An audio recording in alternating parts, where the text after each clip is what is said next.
we are living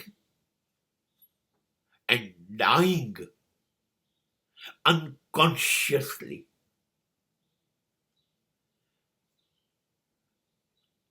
બેભાન બેહોશ થઈને જીવીએ છીએ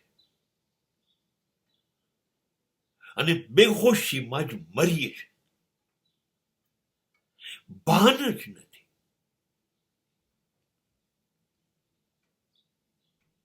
કોઈ સમજણ નથી.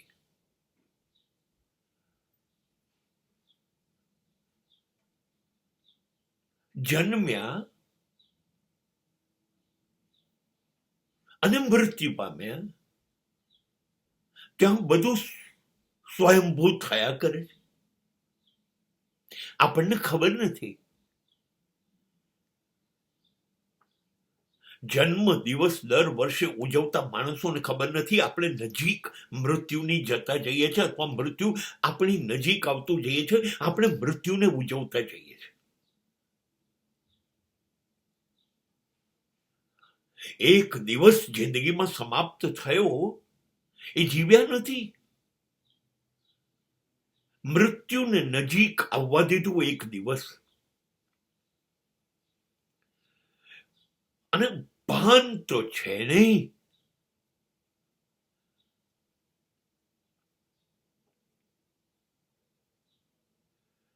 દરેક માણસ પોતાને ઈશ્વર માની ચૂક્યો છે. એવી રીતે જીવે છે, બેફિકર જીવે છે, નફટઈથી જીવે છે,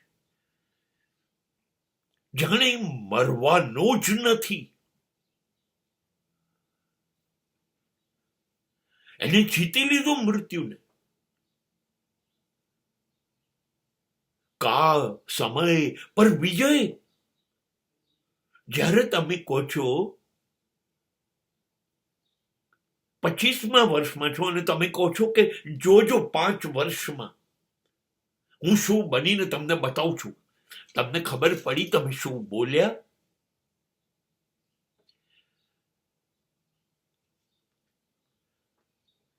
તમે શું બનીને બતાવશો એ ખબર નથી, પણ તમે કહી દીધું 1500 દિવસ સુધી તો હું મરવાનો નથી. છે આટલી તાકાત?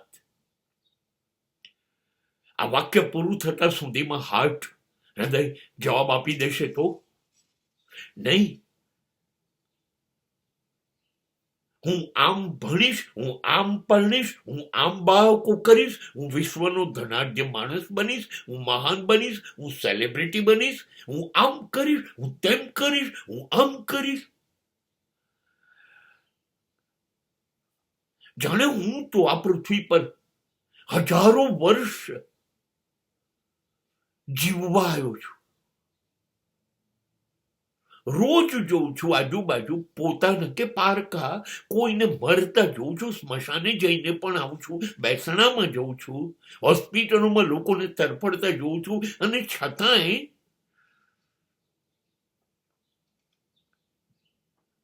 મને આત્મવિશ્વાસ ગજબ છે. હું તો જીવતો જ રહીશ. મરે બીજા બધા, માંદા પડે બીજા બધા, મને કશું નહીં થાય. મોત બીજાનું હોય. મારે તો સ્મશાન ક્યારેય નહીં જવું પડે, મારા બેસણામાં કોઈ આવવું નહીં પડે. ઓહ, આ રીતે જીવીએ છે. જ્યારે આ મિનિટ પછીની મિનિટ શું થશે એ અંગે બોલીએ છે, ત્યારે મૃત્યુ ખડખડાટ હસતું હોય છે.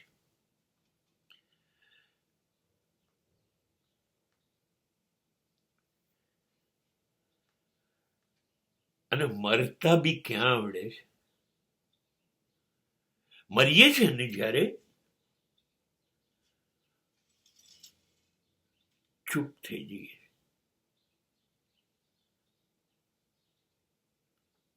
આપણે જ નથી રહેતા. આપણું શું છે બધું ભૂલી જઈએ. આપણે આપણાને નથી ઓળખતા એ તો સાચું, પણ આપણે આપણને નથી ઓળખતા. આપણી આંખો, આપણા કાન, આપણી જીભ, આપણું મન, આપણું હૃદય બધા જ ઓળખાણ છોડી દે છે, સંબંધ પૂરા કરી કાઢીએ છીએ. છેલ્લી ઘડીએ કશું યાદ નથી આવતું. શાંતિથી મરી નથી શકતા. આખા શરીરની બધી નસો ખેંચાય છે, તૂટે છે. જિંદગી એકદમ એક સેકન્ડની અંદર 100 ગણું ફાસ્ટ ફોરવર્ડ થાય છે. સારું તો કંઈ કર્યું નથી તો બધી હલકટીઓ, બધી નાલાયકીઓ ફાસ્ટ ફોરવર્ડમાં નીકળી જાય છે. આ નહોતું કરવાનું, આ નહોતું કરવાનું, આ નહોતું કરવાનું. હવે જોવાતું નથી, બોલાતું નથી.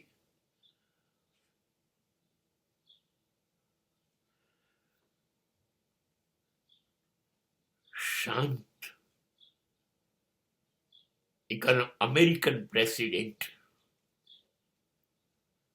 છેલ્લો શ્વાસ લઈ રહ્યા હતા ત્યારે એમના આસિસ્ટન્ટે પૂછ્યું, સર એનીથિંગ ટુ સે? અને એમણે કીધું, આઈ એમ રેડી. આ મૃત્યુ પણ આપણને નથી આવડતું. ક્યારે આવડે આઈ એમ રેડી? કેમ કે જીવતા શીખ્યા હોઈએ ને તો મરતા આવડે. જીવતે જીવ દરેક ક્ષણે મારે જવાનું છે એ યાદ હોય.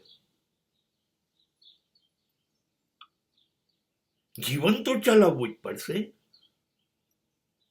પણ ચલાવતી વખતે સતત યાદ રાખવું પડશે કે ચાલ્યા જ કરું છું, ચાલ્યા જ કરું છું.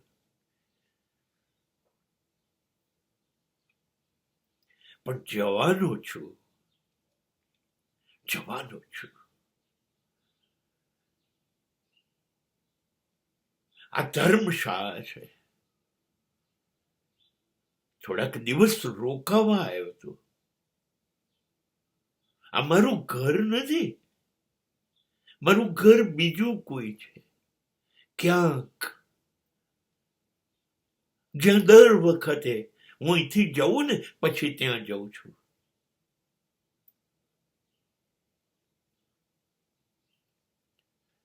નથી જીવતા આવડતું, નથી મરતા આવડતું. અને મરતા એને જ આવડે જે સાચે સાચ જીવ્યો હોય.